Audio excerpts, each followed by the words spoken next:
Fascist স্বৈরাচার সরকারের পতন অনেকটা নিশ্চিত হয়েছিল ৩ আগস্ট কেন্দ্রীয় শহীদ মিনারে ছাত্র জনতার সমাবেশ থেকেই।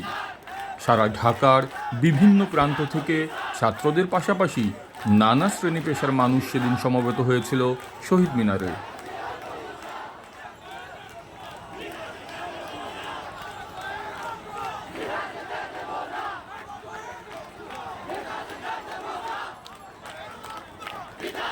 নিপীড়িত মানুষের স্লোগানে প্রকম্পিত হচ্ছিল পুরো এলাকা। রিক্সা চালকদের মিছিল আমাকে বিশেষ দৃষ্টি আকর্ষণ করেছিল। কোনো মা তার সন্তান, কোনো বোন তার ভাইকে নিয়ে এসেছিল সেদিন। কেউ যেন ঘরে বসেছিল না সরকার পতনের ঠিক 2 দিন আগে এই সমাবেশে।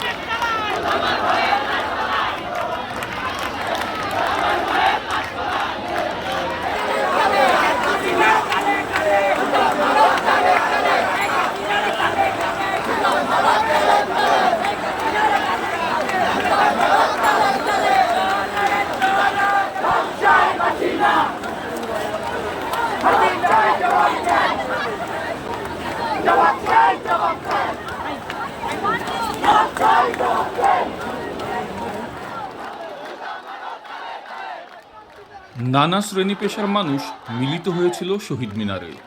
তাদের চোখে মুখে মুক্তির উন্মাদনা। তারা মুক্তি চায় 1.5 দশক শোষণ করা ফ্যাসিস্ট হাসিনার অত্যাচার থেকে। স্লোগানে স্লোগানে কাঁপছিল পুরো সমাবেশ স্থল।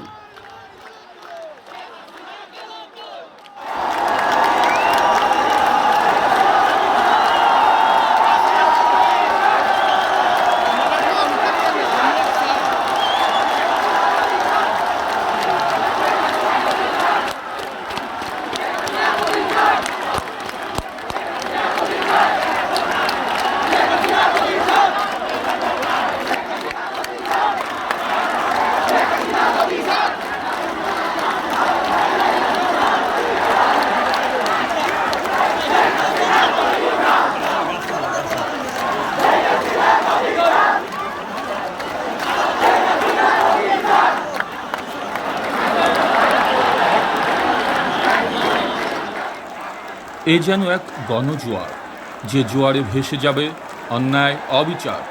বাংলাদেশ সেদিন দেখিয়ে দিয়েছিল ছাত্র জনতার বৈপ্লবিক এক গণ অভ্যুত্থান। সেদিন ঘোষণা করা হয় 1 দফার দাবি।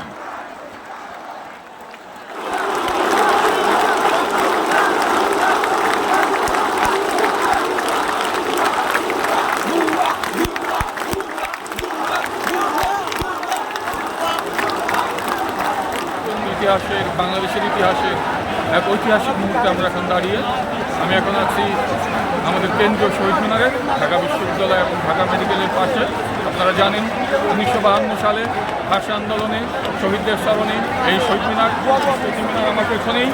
এখানে আজকে লাখো জনতা, ছাত্র জনতা, বিভিন্ন পেশার মানুষ উপনীত হয়েছে। তাদের একটাই দাবি, একটাই দফা। বুঝতেই পারছেন কি সেই দফা, কি সেই দাবি। লাখ লাখ মানুষের এই অভ্যুত্থানে আজকে এখানে উপস্থিত থাকতে পেরে নিজেকে সত্যিই গর্বিত মনে হচ্ছে। আলহামদুলিল্লাহ, বাংলাদেশের নতুন বাংলাদেশ দেখার অপেক্ষায় রইলাম।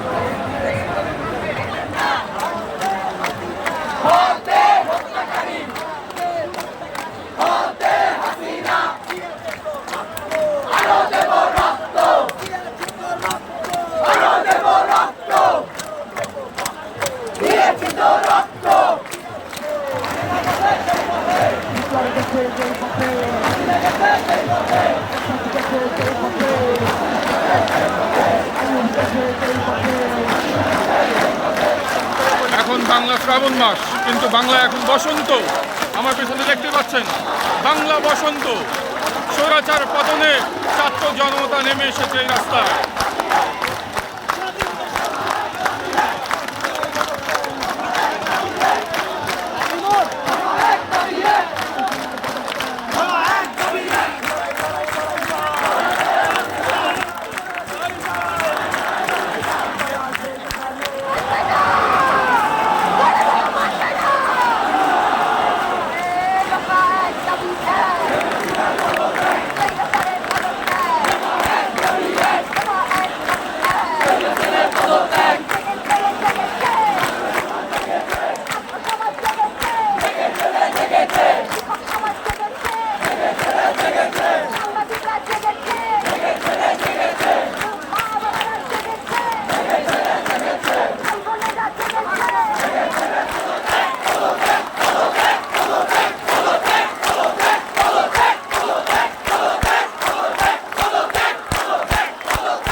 দাবি এক, শেখ হাসিনার পদত্যাগ, শেখ হাসিনার পদত্যাগ, শেখ হাসিনার পদত্যাগ, শেখ হাসিনার পদত্যাগ, শেখ হাসিনার পদত্যাগ,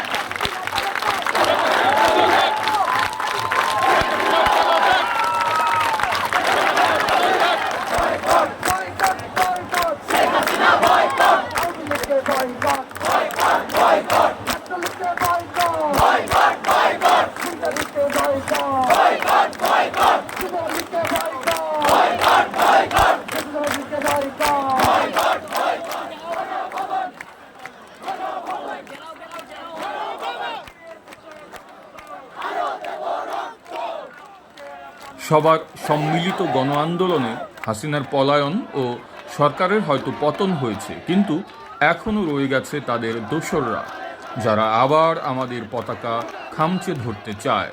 তাই আমাদের একতাবদ্ধ থেকে রুখতে হবে ওদের, বুকে ধারণ করতে হবে লাল সবুজের পতাকা।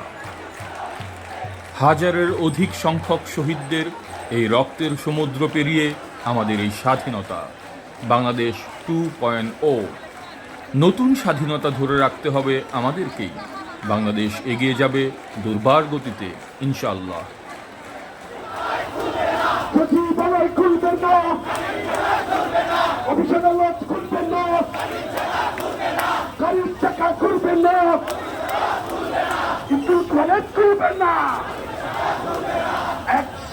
Action!